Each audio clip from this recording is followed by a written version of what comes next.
Magtungo naman tayo sa balitang Pampa-Good Vibes. Ang nais mo ba ay perfect drone shot sa summer vacation? Pwes ang Human Drone mula sa San Juan ang bahala dyan. Halina't alamin ang kabuuan ng kwento mula kay Sonia Grace Agunday.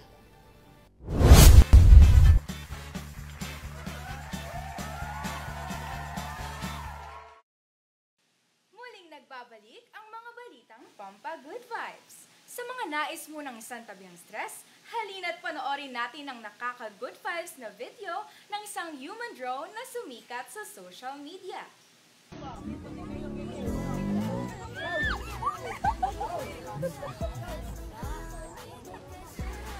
Perfect shot ba kamo? Ang human drone mula sa San Juan Siquijor na ang may sagot niyan. Masayang bakasyon na nauwi sa trending video. Iyan ay matapos i-upload ni Christine Destajo ang behind the scene na kuha ng isang malayuman drone sa kanyang pinagbakasyonan. Sa halagang 50 pesos lang kasi, may pang Facebook Reels o Instagrammable post ka na. Ayon pa sa uploader, mala carnival ride na pirate ship ang naging experience niya sa kanyang nasakyang swing at labis na pinangambahan nito na baka matamaan niya ang kumukuha ng video.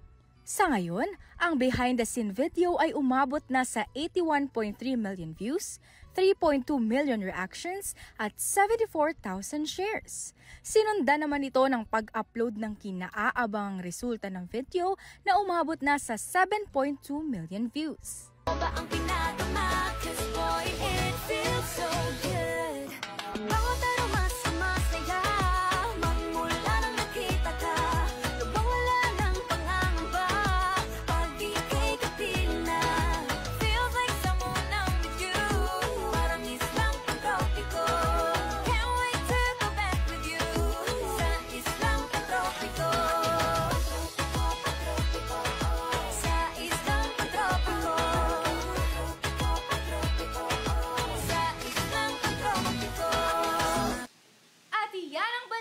Pampa-Good Vibes. Gusto mo rin bang magbahagi ng mga feel-goods na balita? I-message mo lamang ang aming official Facebook account, EuroTV News. Ako si Sonia Grace Agunday.